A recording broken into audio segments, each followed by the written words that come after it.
What's up, legends, and welcome back to another designer interview. Today I am interviewing Zack Mader, who made the amazing Oda Nobunaga deck for the new Sun's Origin set, the newest released and Unmatched.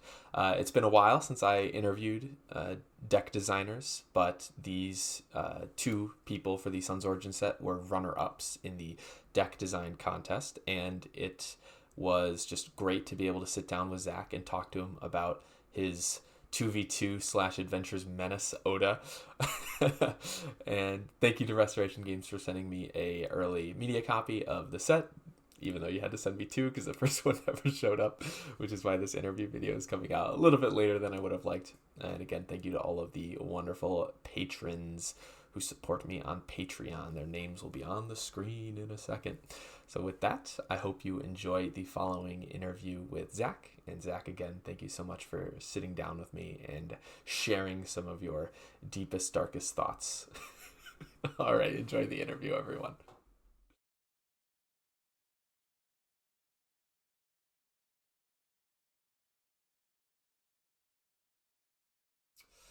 Well, hello everyone. I'm joined by my dog Rosie, but also, and more importantly, the subject of the interview today. With me, I have Zach. Zach, how you doing today? I'm doing great. How are you, man? I'm living the dream. I'm talking about one of my favorite board games with one of the Woo! people that made one of the greatest characters the game has ever seen. So, Well, thank you very much. That's a huge compliment. yes, I'm sure everyone who clicked on the video is aware, but Zach was the designer of Oda Nobunaga, and he was a runner-up in the deck design contest that Restoration hosted. Was it in 2020? I think 2020, it's been some time since I made Oda. I've learned quite a lot about making decks and Unmatched in general since then, but yeah, it's been a wait, to say the least. Yes.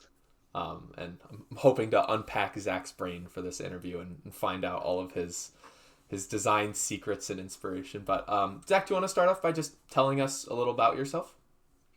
Sure. I am 31. I was like 27 or 28 back when I made Nobunaga. I live in British Columbia, Canada, specifically the Okanagan Valley. And I'm a big fan of feudal Japan and samurai and Unmatched and just board games in general. So I'm pretty excited that I got to be a part of Unmatched. It still kind of blows my mind to see my name in the instruction manual.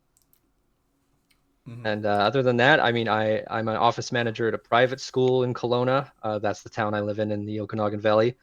And I'm just excited to be here and do this interview. Hopefully, my cat doesn't interrupt us. She's very loud, but she's asleep right now. So fingers crossed that she stays asleep. Yes, my Her dog. name is Alice, though, so it kind of fits. Unmatched interview, cat named Alice. And my dog is named Rosie, Oh who yeah, will be a character in the great. Well, there future. we go. Perfect. Um, Unmatched pets. That's the next set. so yeah, so how did you get into Unmatched, Zach? A friend of mine named Nathan, he actually helped playtest Oda. He got me into Unmatched. I had heard of it before, but I'd never played it. But he kind of went all in and bought all the sets that were available at the time, which I think was Volume 1, Coblin Fog, Jurassic Park, Bigfoot, and Robin Hood, and Buffy. And then he just kept inviting me over to play more and more. And we both got pretty addicted to it. Mm-hmm. And what were some of your favorite characters that you liked playing? Jekyll and Hyde is who I've played the most. I love Jekyll and Hyde. I know he can be a little bit predictable, but it's really fun finally getting that forever hide out. I'll never forget the time that I was playing a three-player free-for-all with some friends, and on the very first turn, I forever hided Little Red. This was a little later when some more sets had come out and killed her on the first turn. So my poor third friend just had to sit there and watch us play for like 20 minutes. I felt a little bad, but not bad enough to not do it again. Mm-hmm. I also like Alice a lot. Definitely in part because I have a cat named Alice, but also I just really enjoy the transforming mechanic of both characters. Um, I like Moon Knight for the same reason he transforms. Little Red is doesn't really transform, but she has the Mm-hmm. symbols. Sinbad changes across the course of the game. I really like characters like that where they kind of shift and change as things go on. Those are Interesting. definitely my favorites. I know I made a character that doesn't do that, but it's fine. It's fine. I know some of the other design contest winners also really like Jekyll and Hyde, which I think is kind of like an interesting coincidence Mhm. across the board. And I was just about to say it's interesting you love characters that transform, and I was like, well, Oda doesn't really transform, but Yeah, I mean, I like a lot of solo fighters too, so I made a character that doesn't do the two things that I like, which is it is what it is. It worked out. I had kind of made like a list of tropes that hadn't been done yet, and like commander type characters and samurai were both under that, and so I just wanted to make someone who fit a niche that hadn't been used yet, and so Oda Nobunaga came up. He's a huge part of Japanese history. He's a character in so many games. Like he's in Nobunaga's Ambition, Samurai Warriors, Neo. Like he's in a bunch of anime. I think I don't really watch anime, but some of my friends have told me they've heard of him through anime. So he's a big deal. And so I thought, a Japanese character, someone who's more about their sidekicks than themselves. I thought that would be a really cool niche to fill. And I guess Jason had the same idea with Tomoe. So that's pretty fun that we got to make a Japanese box together. It's pretty exciting. yes, I think the set comes together spectacularly, and Hmm.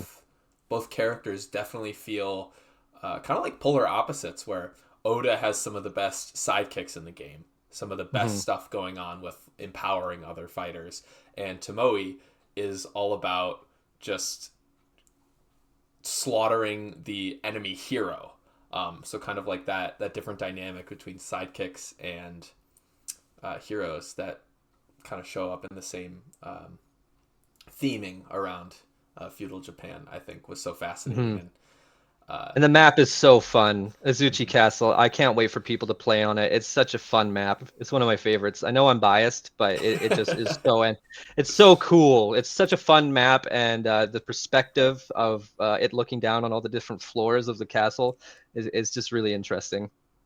I definitely think you have a right to be biased. Absolutely. And yeah, like the way it kind of just like spirals down. Hmm. Like you said, the different floors. The first time I looked at that map, I was just like kind of like confused just because like the different like layering.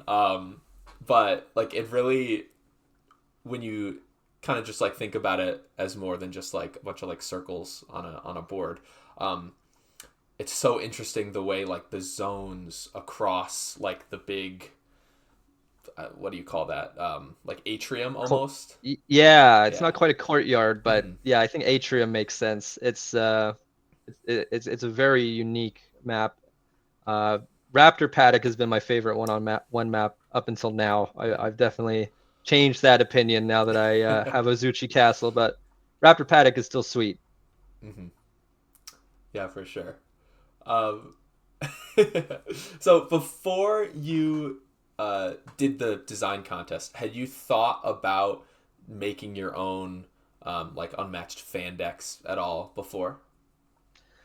My friend who helped me playtest Oda had done some, and I had helped him playtest them. But I think Oda was the first one that I designed once the contest started up. We were both pretty excited about it.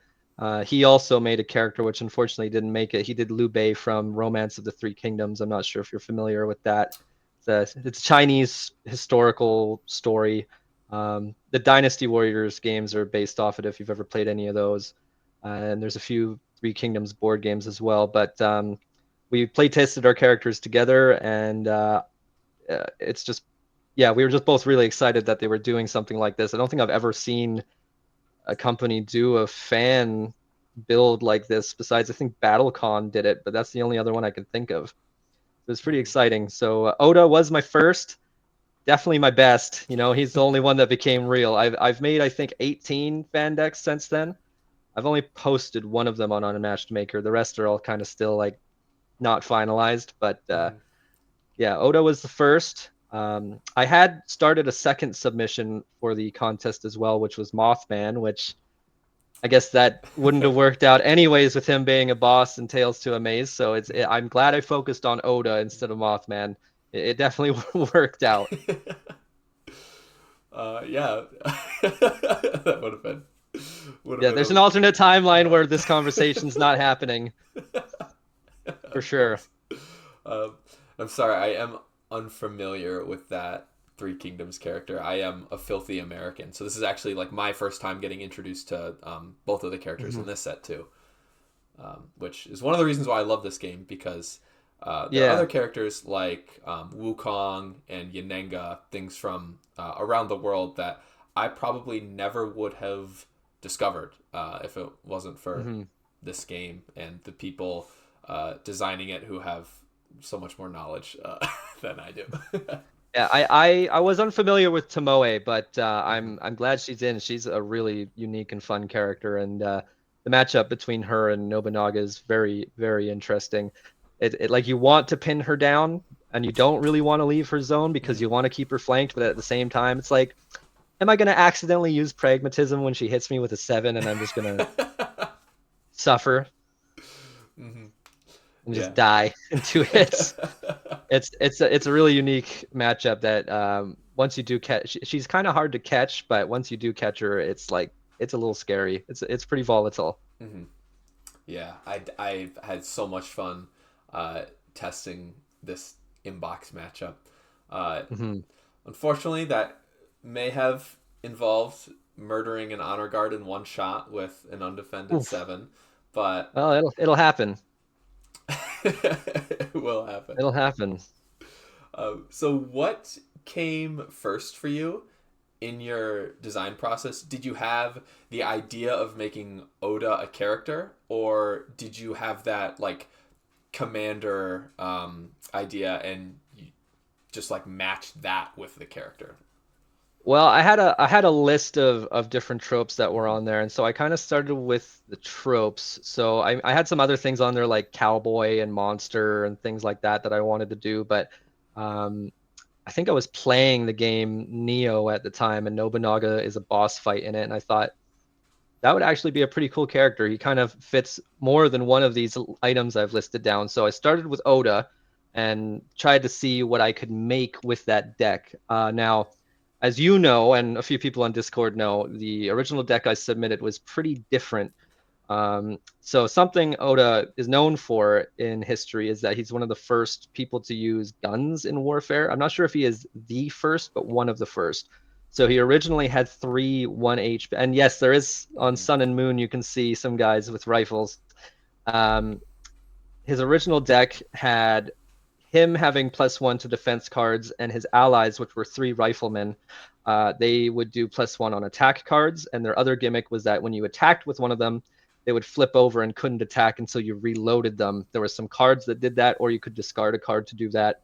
And so he was really focused around having these riflemen doing all the attacking for him, whereas he did most of he tried to get in the way and defend and block. So he kind of flipped things on his head in that he wanted to be attacked. He didn't want his 1 HP sidekicks to take hits for him. Mm-hmm. Uh, so obviously that has changed. Instead of having three 1 HP sidekicks that are ranged, he has two 6 HP sidekicks, which are melee, but he still brings something very unique to the table. Still brings the samurai angle, still brings the commander angle. So it was pretty cool to see how things changed over time.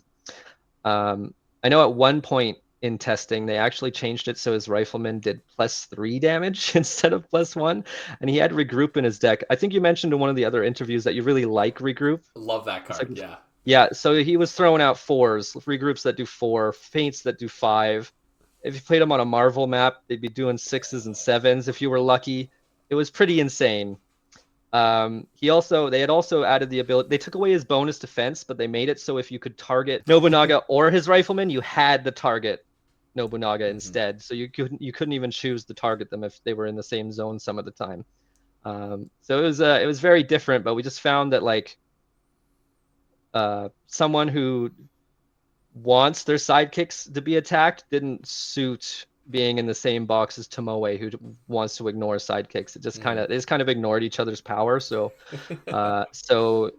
Nobunaga is who they decided to change. I wasn't as significant a part of the ongoing development as Jason, just because I had some other stuff going on. But they did a really good job with the development and play testing.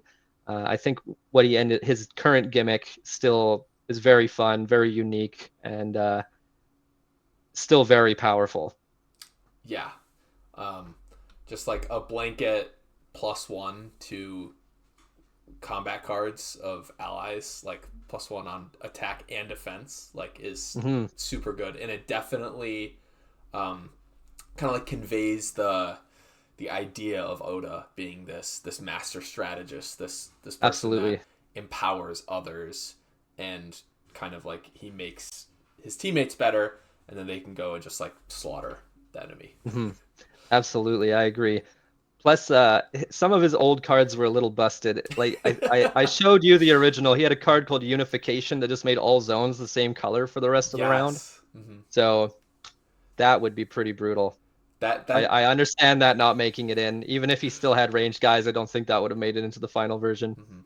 because But the rifleman had an attack where after it was kind of like the first double attack almost, right? kind of, yeah. I think it was I made this deck along while they were still developing Volume 2 and hadn't announced anything yet. So he had sidekicks that flip, kind of like Yanenga does, and he had a card where after you used it, you could flip another Tanegashima rifleman, and then you would do the attack again, and they could defend with a different card. So it was pretty absurd. It's pretty And you absurd some make of the the whole things you could do. board the same zone Yeah. So that would have been a little busted, but it was fun. Just a little busted. with 4 value He's regroups. That sounds amazing. Yeah. I mean, he can still do some busted things, especially in 2 versus 2. If you make Medusa Yes. his partner, buffing Gaze of Stone is not nice. It's not nice. Yeah, people have been talking about this character a lot in the context of 2v2 and also adventures, just because it says friendly fighters, which on 2v2 is your teammate. In adventures, it's all the other players. So like you may have made the best like teammate character for I Unmatched. think so. I think so. He's definitely up there. Reinforce is especially good if you're playing Tales to Amaze. Being able to heal your allies is just so good from anywhere on the board. Mm-hmm. I know it's only one, but he has 3 copies of it, and it makes a difference. Oh, 100%. Yeah, a character like Doctor Strange is also like really great in those formats because rings of Ragador can heal adjacent allies instead of just Doctor Strange. Uh, and reinforce, that's each friendly fighter. That I Hmm. didn't. I That's something I haven't didn't even think about. Like Yeah, that's it's crazy. it's pretty significant. I've healed maybe 6 or 7 damage at once with that card just from everyone on the board. Um, And then yeah, just that +1 damage, especially in co-op where it's just AI coming at you. They're not planning for you to do these giant swings. They're not planning for you to just keep tanking with the same person because Master Strategist it's not just attack, it's boosting his defense as Mm-hmm. well. So characters like Luke Cage become even tougher to take down for the AI. He I don't think I've ever lost a game, even with insane like a bunch of difficulty cards added with Oda. Um, he if you are having trouble with a certain setup in Tales to Amaze, just add Oda to your list and it'll be fine. It'll all work out. Um, I know I once used Spring the Trap to switch places with the T-Rex in co-op, and that was outrageous. Oh man, but I hadn't even thought about Master Strategist with Luke Cage. Just like how does he take? He just doesn't take damage if No, he just and when gets he does, you attacked. just reinforce him. Mm-hmm. You just heal him. It's no problem. My goodness, yeah, that's at the end of the last interview with Jason, he was pointing things out about the way certain cards interacted, Hmm. and that's just it's so like as someone that's been sitting on this deck for 2, 3, 4 years, you know things. You're just you just have all this knowledge and about the character and the way Yeah, it works. So Yeah, another fun combo is Oda and Ghost Rider, because Ghost Rider can damage everyone in his zone, including himself, and then Oda can just heal him up a bit afterwards. I did that in Tales to Amaze. It's there. Oda just has he just changes so much, not just because of his power, but because of Spring the Trap and because of Reinforce as well. I totally understand why flanking only applies to Oda, because if it also included his 2v2 partner or his co-op partners, flanking would just be insane, especially with Mhm, Demon King. It would be doing so much damage to so many people. mhm. And was flanking that you was that like a mechanic that you had in your original design, or was that something that Restoration added in along the way? That's something Restoration came up with just to Mm-hmm. make him feel like even more of a commander style character. It's a really cool concept, and I think it added quite a lot. A lot of some of the things he had before, where he'd be flipping Tanigashima to do extra effects, now is within flanking instead. Mm-hmm. So when the gimmick changed, they came up with another cool mechanic to replace it. Mm-hmm. What was some of the initial feedback that you got after you submitted your um, first iteration of the design? Did you hear back from Restoration about that directly? I didn't hear about it directly, but they did send me different versions of him as time went on. So I think one of his problems was that he had trouble kind of pinning people down, because he didn't really want his riflemen to be next to people. So they had at one point he had terrifying roar, kind of like the T-Rex and Golden Bat have. So he was able to keep people in place. And then they also added that mechanic, like I said, where he could kind of tank and kind of taunt people to attack him instead. So that kind of covered some of his weaknesses without, making him completely broken, because he still could be taken down if he targeted his sidekicks. Mm-hmm. He did he If he stayed in that original version, he would not like Ghost Rider, to say the least. Oh man, yeah, because the rifleman he had what three one health sidekicks you said. Yeah, he had some ways to bring them back, Mm-hmm. but still, just anyone with that direct damage or wily fighting, things like that, he would really struggle against. So they found some ways to curb that for sure. Mm-hmm.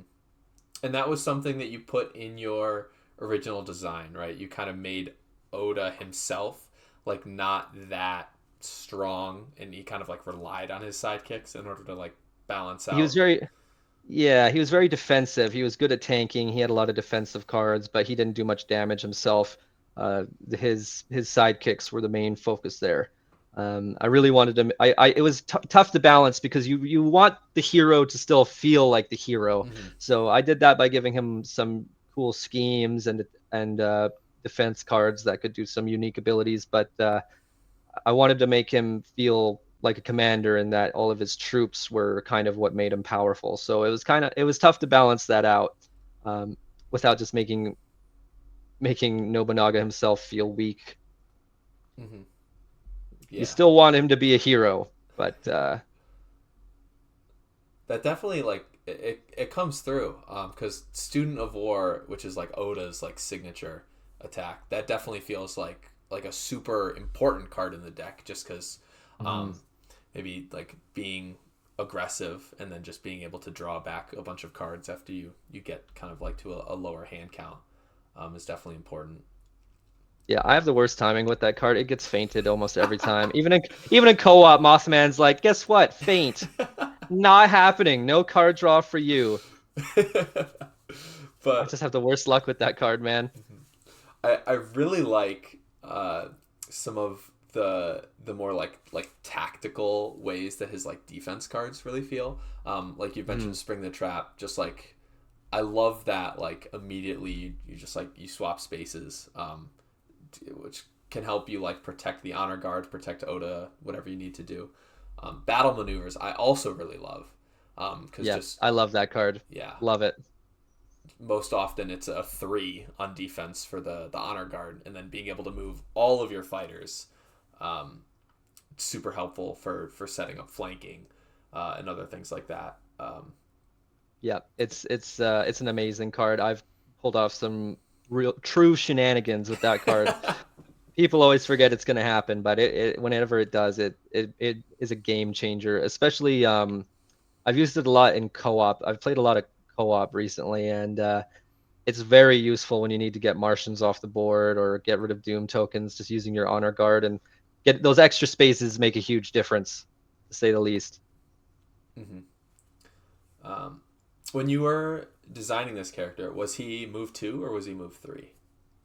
He's always been move 2. I Okay. didn't. I thought that if he was move 3, that would be a little too strong. I didn't have like a horseman, him riding a horse or anything like that in mind, so I couldn't really think of an excuse to move him for 3 anyways. So he was always 2. His honor guard were always 2, although they weren't always named honor guard.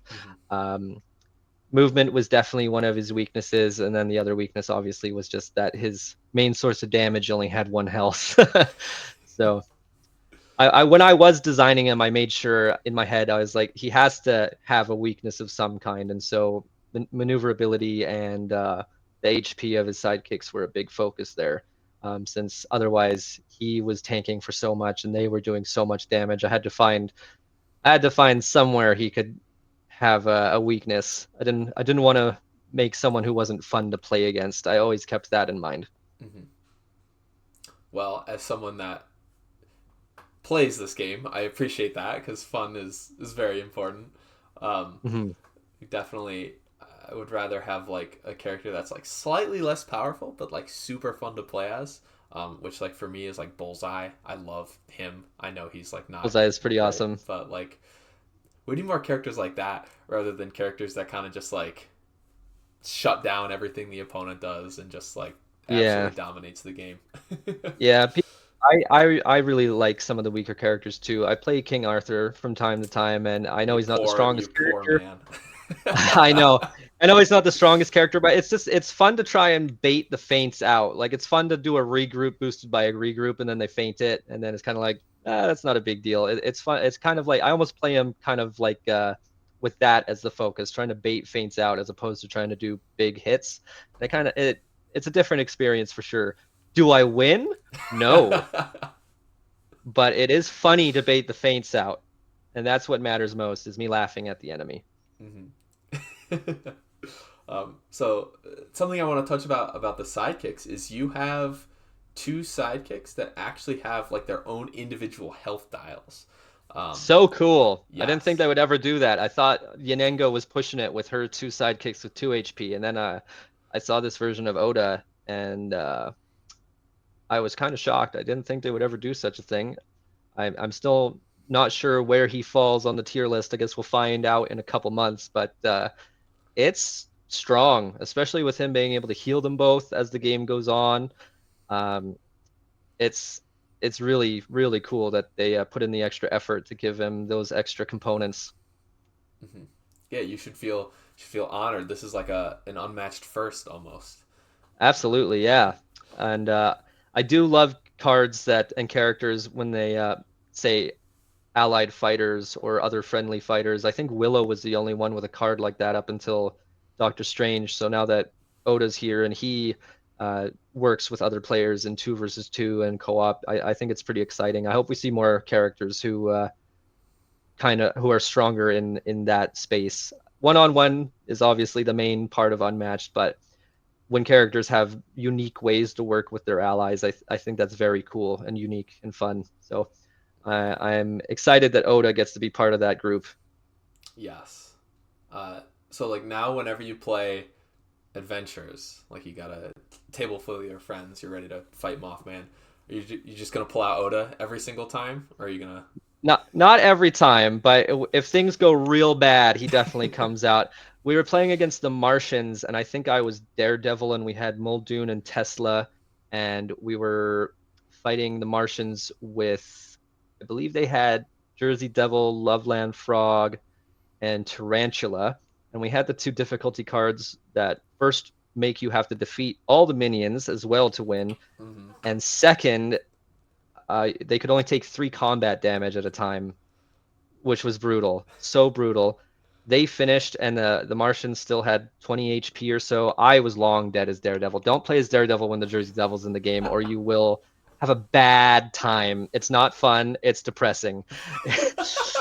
New Jersey definitely beats New York in this specific circumstance.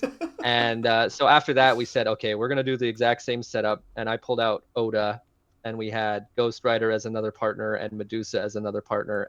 And we all had almost full health, and the Martians had only done 2 of their objectives. It was a complete steamroll.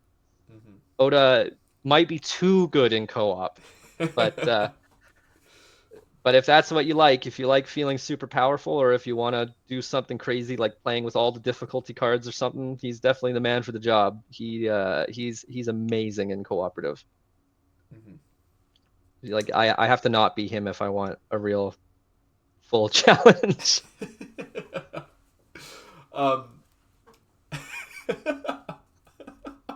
Yeah, it's I love crazy. that. Like You have to like put a restriction on yourself, otherwise. absolutely, Tarantula died in 1 hit from a gaze of stone that was doing extra damage. Just bang, just off the board, gone. Like, all right, well, that's fun. Just deleted Tarantula. So I, I respect that. I respect that because if I had designed a character that was as good as Oda is on Adventures, I would run him every time. I would just steamroll the well, table. I've run him many times. Don't get me wrong. He's come out quite a bit, but not quite every time. Every once in a while, I want to try someone different. Um, maybe not Daredevil in co-op again. That was just so sad. That was so sad. He's so fun in one-on-one, and then I died so fast in co-op. It was brutal. Poor guy. Mhm. Not a whole lot to echolocate on in those big empty fields. Just picturing him like in a cornfield, just like Huh? completely lost, and then all of a Yeah, sudden this big like horned Jersey Devil comes and just that is flattens him. exactly what happened. Yep, that's exactly what happened. It was not fair. So in game design, I know Rob Davio preaches this a lot. He often says that in order to like make the best like final product, you have to kill your darlings or things that you get like really like personally attached to along the way. I know you weren't necessarily involved with all of the design, but were there any Mhm. things that looking back you really liked about your initial submission for the contest that you're kind of like glad that they steered away from? Well, like I said before, that one card that lets all zones be the same color back when he had ranged sidekicks thrown out tons of damage, like it was really cool. But I think for the health of the game, it's probably for the best.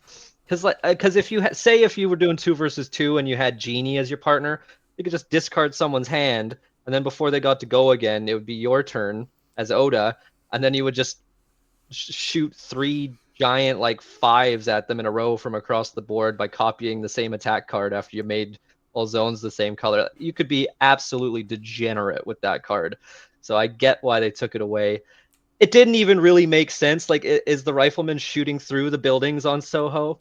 Maybe. They're not exactly sniper rifles. They're matchlock rifles from like from like hundreds of years ago. So it didn't even really make sense thematically that they were aiming so accurately. So that card, it's good that it's gone. Maybe they'll use it someday for someone else that isn't quite as brutal.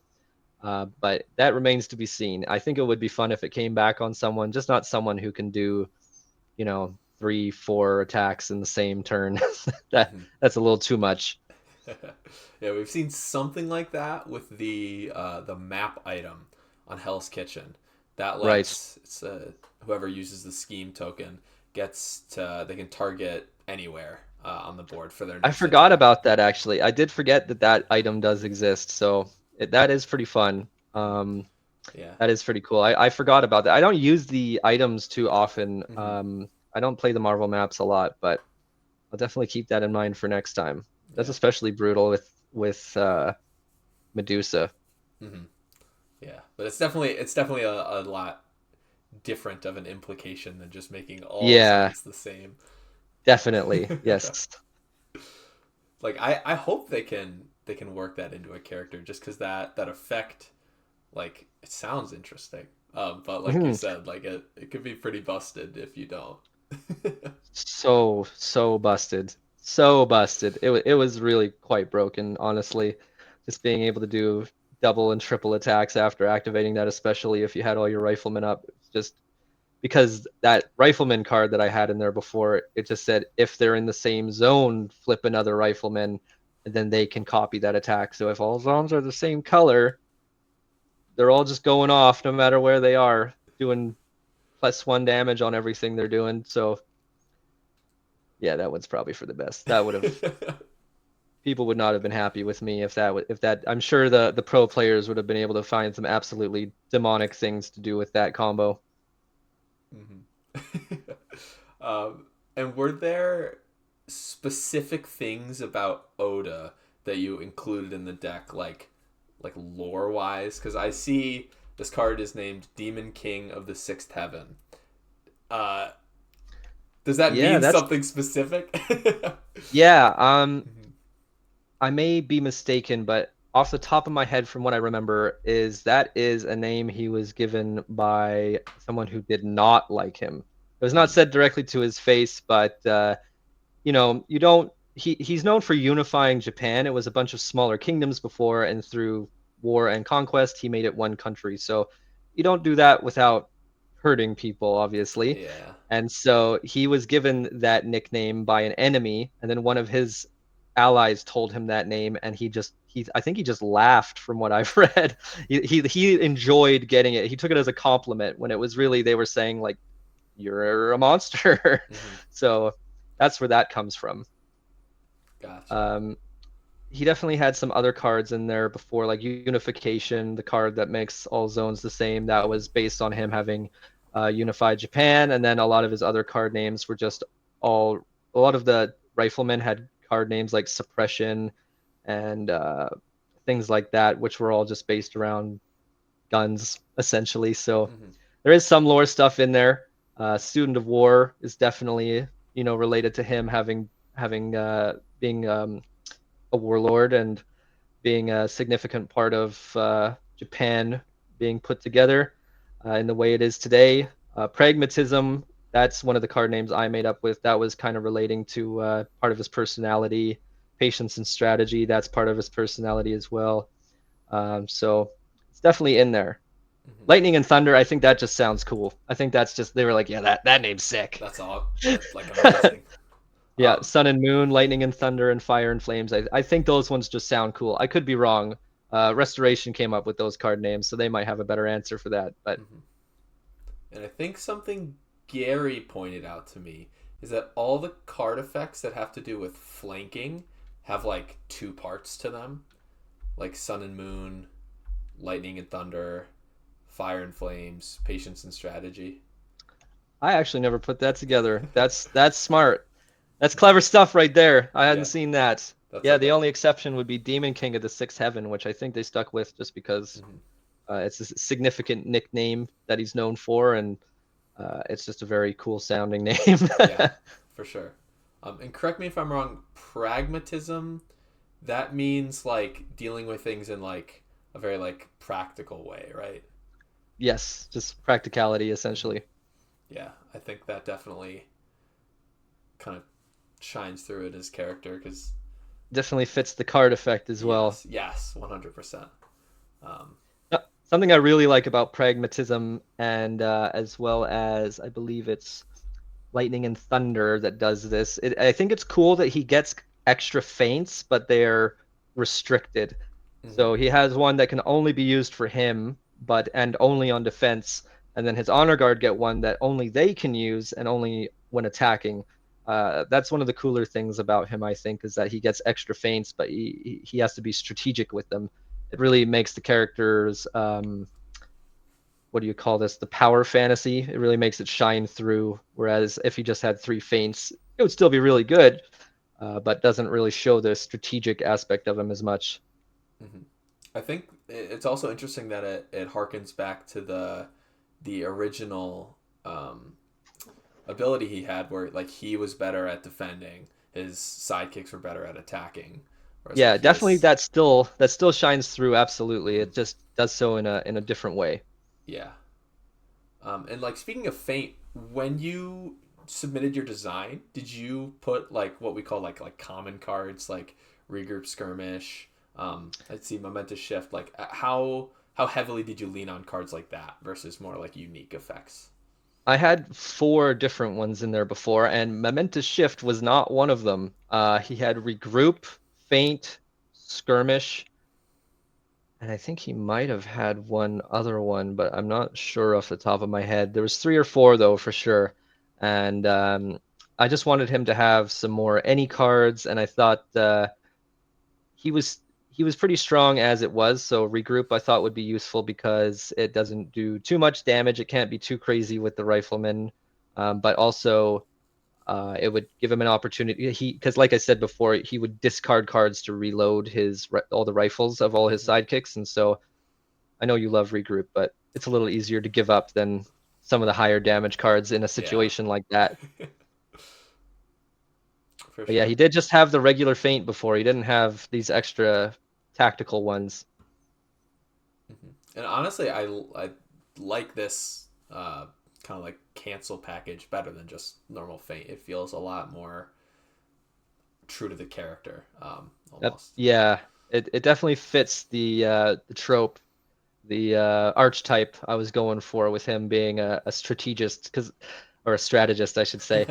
Um, because I mean, as it is, Unmatched is already a game where you're using tactics and strategy, so it was challenging to make a character whose kind of focus is being strategic, because Like that's what extra the whole strategic. game is about. So it's like, how do you make someone in a game about strategy the strategy guy?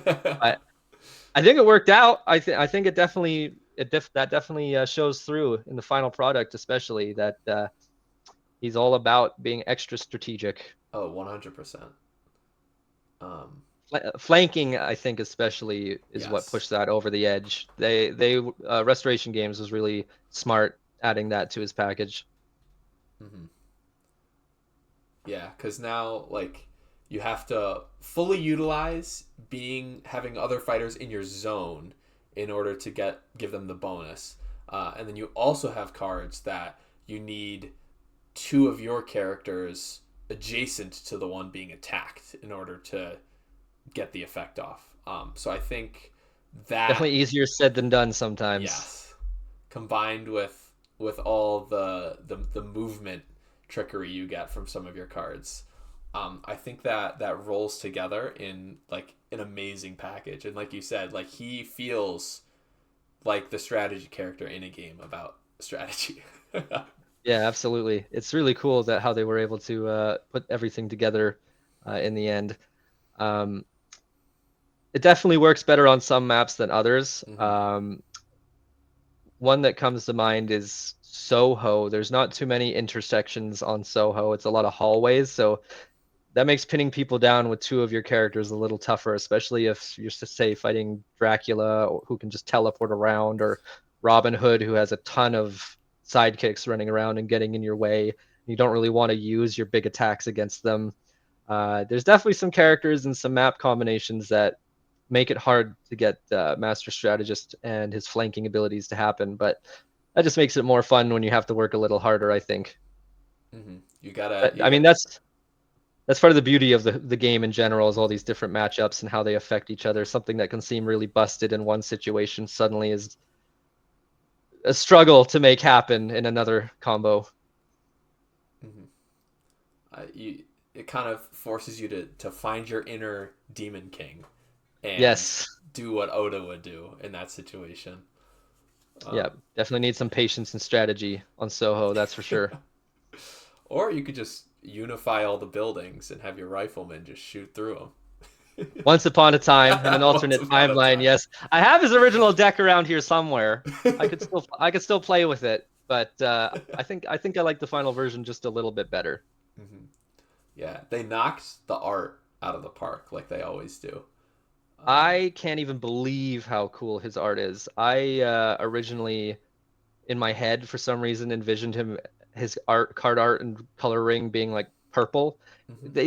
They make him purple in a lot of like games for some reason. I'm not sure why he gets associated with that color, but it does happen quite a bit. And so I've played so many like Japanese video games with him in it that it was just in my head already. Mhm. Um, but I think tan looks so cool. It just stands out so much, especially with the dark blues and dark reds that they've mixed in as the secondary colors. It's really unique art.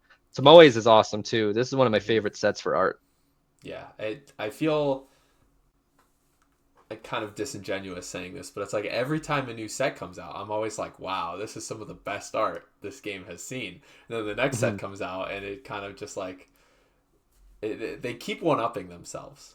Yeah, with Um, Raptors and Muldoon, I saw that and thought, well, they can't get better than that. Then Cobble and Fog happened. Well, they can't get better than Invisible Man or like Jekyll and Hyde. And then even recently, like Unmatched Adventures, I got Sun's Origin a little early, maybe a week before that. I got Tales to Amaze and thought Golden Bat has the best art ever. This is the best. They can't beat it. But no, I think Oda and Tomoe are number one. It's beautiful on both decks, and the color combinations especially really stand out.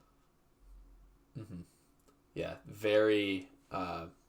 Especially the shots of like their faces in Pragmatism and Worthy Opponent from Tomoe's deck.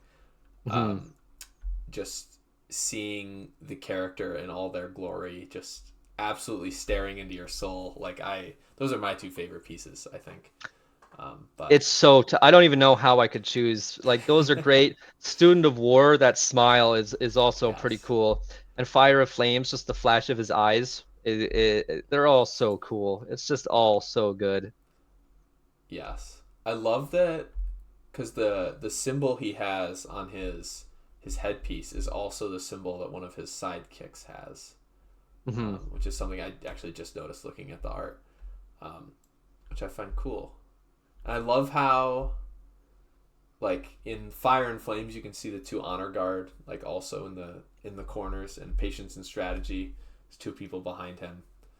Um, Yeah, the art is amazing. Even the box art is incredible too, with Tomoe in the corner mhm, posing ready to fight, and then you can see the silhouette of Nobunaga and like an entire army with them all like lifting their spears and getting ready to go. It's really exciting to have been part of a game with such beautiful art. mhm. Uh, yeah, I love also the card backs. They shook things up a little bit. The fire is like going over the line that traditionally like outlines the card. On Hmm. Tomoe's card, I think it's the petals, the pink petals, kind of overlap the green. Um, Yeah, it's really cool, and I especially like that the card back on Oda's. It kind of looks like a a wood panel behind it. mhm, So it almost looks like a Japanese castle burning down or something like that, which I'm sure is something that happened quite a lot while he was doing what he does. mhm. It's just very evocative, to say the least. Yes, I just realized the big symbol in the white circle on his card back is also the other sidekick symbol. Yeah, it comes up a lot. Mhm. Throughout this whole process, what have you learned about game design? Just like seeing your initial creation kind of evolve into something else. That's a great question. Well, it definitely takes a lot of iterations and a lot of play testing. I think even Restoration has said themselves that none of the characters they made, except maybe Winter Soldier, have stayed the same throughout the process. So, like you said, sometimes you have to kill your darlings and just keep playtesting and playtesting and playtesting and just see where things go. It's a long process. I mean, like you said, it's been 3 or 4 years since I submitted this deck in the first place, and we're only finally in 2024 getting to see it finally come out. So it's just it's an ongoing process with uh, a lot of sacrifice in terms of things you might love just might not be healthy for the game, and it just takes a lot of patience and effort from a huge group of people. Game design is not easy, that's for sure, but it is fun. Yeah, especially I guess we're kind of spoiled. We get to see the very end of that long process, Hmm. and we kind of miss out on all the iterations and different versions of this character that have existed for years Yeah, I think until it's this bad point. waiting a few months when something gets announced. Mm-hmm. Oh man, Like I've done Kickstarters before, but this was brutal. This was brutal waiting all these years for this to finally happen. And now that it did happen, it still kind of like doesn't feel 100% real. It's like, is that really my name in the instruction manual? Mhm. Are we sure about that? Is that me? It's crazy. It's especially because like Unmatched is my favorite game. There's a few others that are like up there, but Unmatched has been my favorite since the first time I played it a few years ago. So Mhm. being part of it is so weird and Mhm. unexpected. So I'm glad they gave everyone the opportunity. I mean, I think there was over 500 decks submitted, so that mine somehow eked in to the very end. I don't know how it happened, but it happened. I'm happy it happened. Everyone Mhm. else seems pretty happy it happened. I'm happy it happened. He's a Yeah, Tomoe and Oda both seem pretty popular, so can't wait for people to actually get their hands on them and get to start playing with them. Mhm. Are there any secret or special combos or tactics you want to share with people? Because you, in theory, are the best Oda player in the world right now. You've been sitting on this design for years. You've got the early copy. Are there any special tricks you wouldn't mind sharing with people? Oh, we've already shared a few, especially with him and Medusa being a good combo. Um, Another 2v2 combo that's kind of fun. I know we talked about Arthur already, but he does have that card that lets you move everyone on the board, which with a character that wants flanking to happen is pretty insane. So Yeah, command the storms. Command the Mm-hmm. Storms, yes. So people already know that Arthur's a lot better in 2 versus 2 than he is in 1 versus 1. So he is a great partner for Oda. If Commanding the Storms is so good with this flanking mechanic, it's crazy. Um, so that's a great tool at in a 2 versus 2 game. Definitely try it out. Oh boy, I'm like thinking about that. I'm processing the evil you just unleashed on the world. Yeah, Arthur needs help. Okay, I Mhm. like him. He needs everything he can get. So Oda and Arthur is a great combo. Mhm. And plus with Arthur going through so many of his cards faster than everyone else, that +1 damage is a big deal. 100%. And it makes Excalibur a 7, which. Which it probably should have been in the first place, but we won't talk about that. And do you have any special tips for Oda players trying to beat Tomoe in the inbox matchup? Hmm. Definitely just be patient. She has a lot of cards with effects that let her move and move through people. And try your best to use the honor guard to surround her because is what I've found I've been having luck with because once she is pinned, she doesn't have the best defense in the world. So even if Oda isn't in the same zone as her, which obviously is dangerous once he is, they can get a lot done with just their own flanking cards, even without the buff.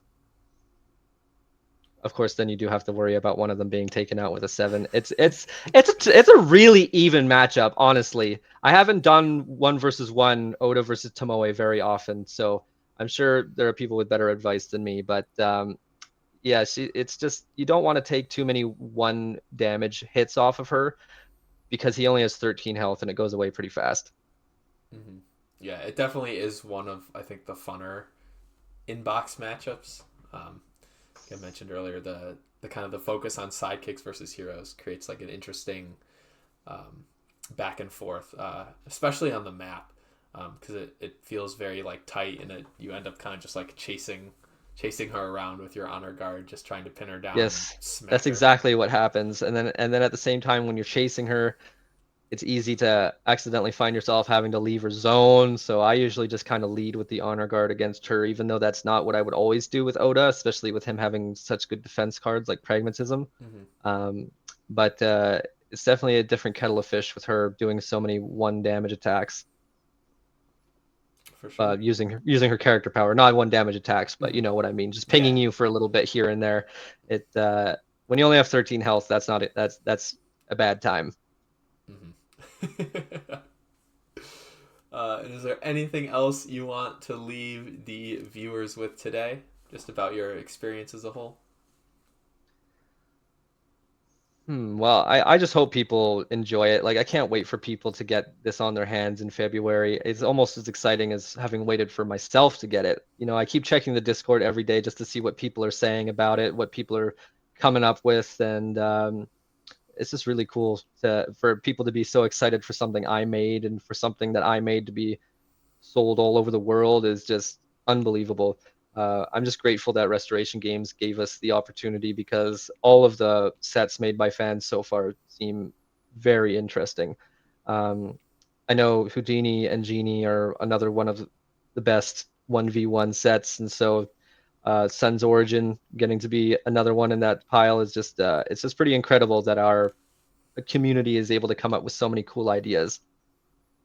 Hmm. Hopefully they do another one of these someday, but I have a feeling that's not going to happen with how big the player base has gotten at this point. But That would maybe, you never know. be a lot of submissions. I think it'd be more than the 530th that they got last time. I think it might hit with how many people have adopted the game at this point. It could even hit quadruple digits at this point. So Hmm. we'll see if they give it another shot. I hope so. I have more ideas. Okay, so you would enter another design competition then. I think so. I'm not sure who I would do. Like I said, I've already made a lot of custom decks on Unmatched Maker, but they're mostly IP characters, so I wouldn't be able to submit them. Like I made a Doctor Doom. I don't know if you know much about Doctor Doom from Marvel Comics, but he has a lot of robots disguised as him. Hmm. So his whole gimmick I made is that you only put sidekicks down at the start, but one of them on the bottom of it is actually Doctor Doom. So it kind of is like a hidden role gameplay. Uh, adds that to Unmatched, and so I think it'd be fun to do someone like that that has like adds like a hidden role mechanic, so you're not sure which one is the real hero. I think that'd be cool. Hmm. Just not sure what public domain character I'd be able to do that with, but Mm. we'll see. We'll see. Well, this is restoration. Make another contest so that Zach can have another Yeah, great submission. let, please. I mean I can't submit my Mothman deck now. I'll have to do a different character besides that, but I've got lots of ideas. Mhm. I mean, with me and Jason both being in Canada, they can just make another team and we can just start making unmatched sets up here. It's no problem. Canadian It's division. fine. Yeah, absolutely. I'm in. I'm ready to go. I'm raring to go. I'll spend all our money on IPs, but it'll be worth it. Depending on the set, yeah. Well, Zach, thank you so much for your time and thank you for your sharing your thoughts and all. It was awesome to get it to talk to you. Absolutely. Yeah, it's been really fun. Thanks for inviting me, man. It's been great. Mhm. And my cat actually stayed asleep the whole time, so no one had to listen to Woo! that. Yeah, my dog bounced like 10 minutes into the interview. I was She just like, okay. yeah, she's bored of the nerds talking nerd stuff. Hmm. Oh, well.